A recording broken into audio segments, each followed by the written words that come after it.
Does low copper cause brain fog? And why does it matter anyway?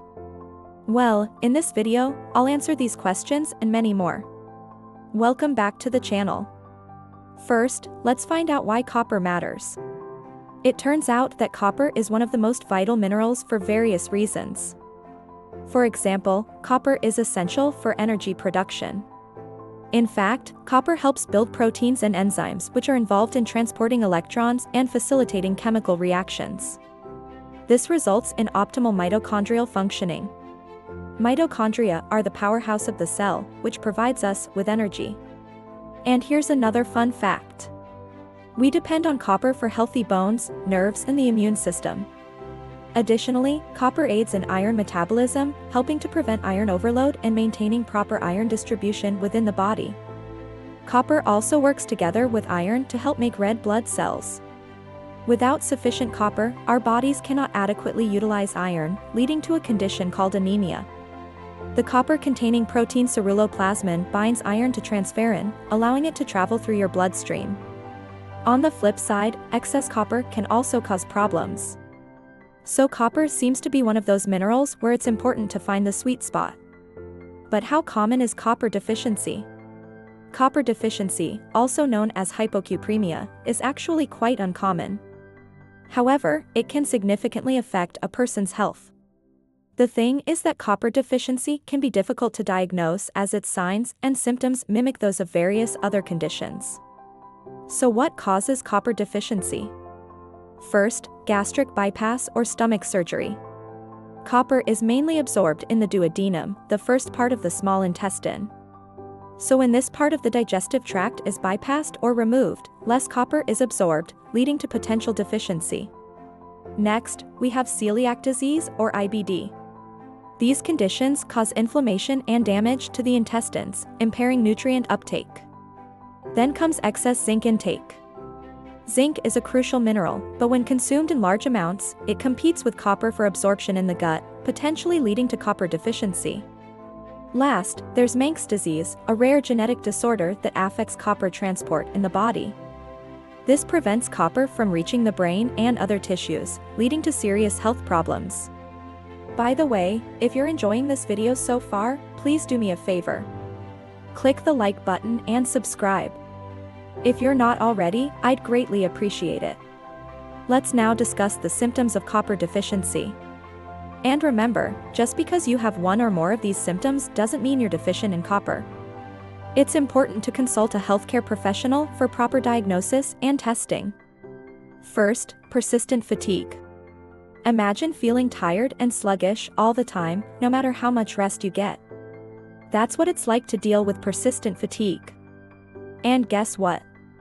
Copper plays a significant role in this because it is essential for converting food into energy. When your body doesn't have enough copper, this process gets messed up and you end up feeling super tired. Plus, copper helps transport oxygen throughout your body. So a lack of copper means that your cells aren't getting the oxygen they need to stay energized. Not only that, but copper also helps make red blood cells. If you're lacking in copper, your body can't produce enough of these little guys, which means your muscles aren't getting the oxygen they need, leaving you feeling like you're stuck in slow motion. Interestingly enough, people often mistake copper deficiency for an iron deficiency. After all, both minerals play a part in making red blood cells. So if you're feeling drained and your doctor says you have normal levels of iron, it might be time to look into copper. Next, we have numbness in your fingers and toes. Picture this, you reach for something and suddenly you can't feel your fingers. Or maybe you take a step and it feels like your whole leg is asleep. That's what it's like to experience numbness in your fingers and toes. And you know what? Copper has a lot to do with it. You see, copper is super important for keeping your nerves in tip-top shape. It helps make sure that messages can travel along your nerves quickly and efficiently. But when your body doesn't have enough copper, things start to slow down. Those electrical signals that zoom along your nerves can get blocked or jumbled, making it hard for your brain to communicate with the rest of your body.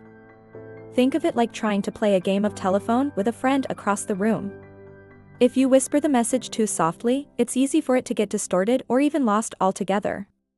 Similarly, when your copper levels are low, those electrical signals carrying important messages like touch, temperature, and pain become weak and unreliable. As a result, you may start to lose sensation in your fingers and toes. And believe it or not, this problem isn't all that rare. In fact, studies have shown that about 10% of adults experience some type of nerve damage, and copper deficiency could be one of the culprits behind it. Difficulty with balance. Imagine walking down a flight of stairs and suddenly your legs feel like jelly. That's what it's like to deal with balance issues, and it's something that copper has a big say in. You see, copper is essential for keeping our nerves in good shape. It helps ensure that messages can travel along your nerves quickly and efficiently. When your body doesn't have enough copper, those electrical signals that help you stay upright and coordinated can get messed up. It's like trying to play a game of hot potato with a friend across the room. If you throw the ball too softly, it's easy for them to drop it.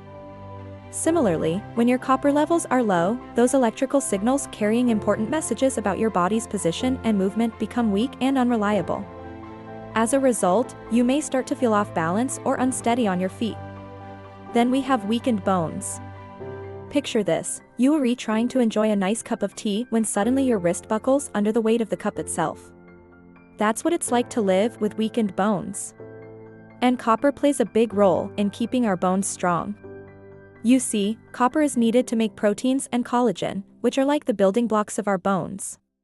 When your body doesn't have enough copper, bone development and growth can be affected, making them weaker and more prone to fractures. Next, we have frequent sickness.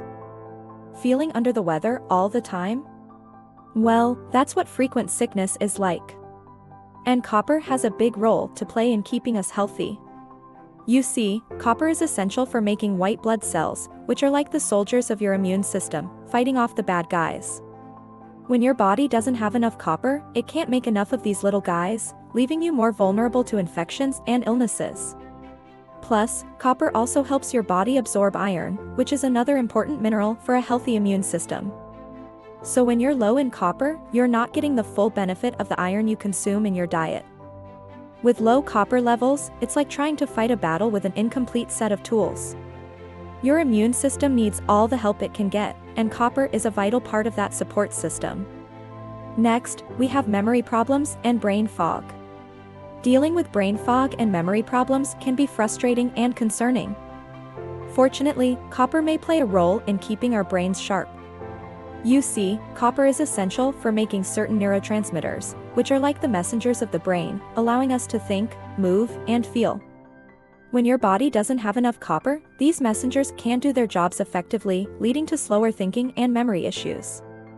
Additionally, copper is involved in producing energy in the brain.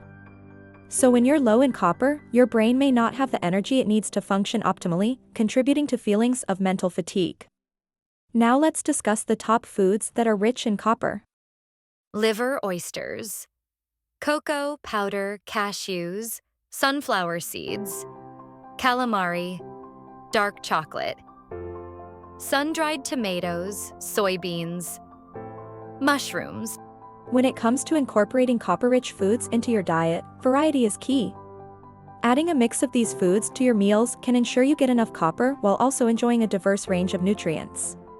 Remember, a balanced diet is the best way to meet your daily requirements for essential minerals. Finally, let's talk about whether you should take copper supplements. While it's generally recommended to obtain essential nutrients through a balanced diet, there are situations where copper supplementation might be considered.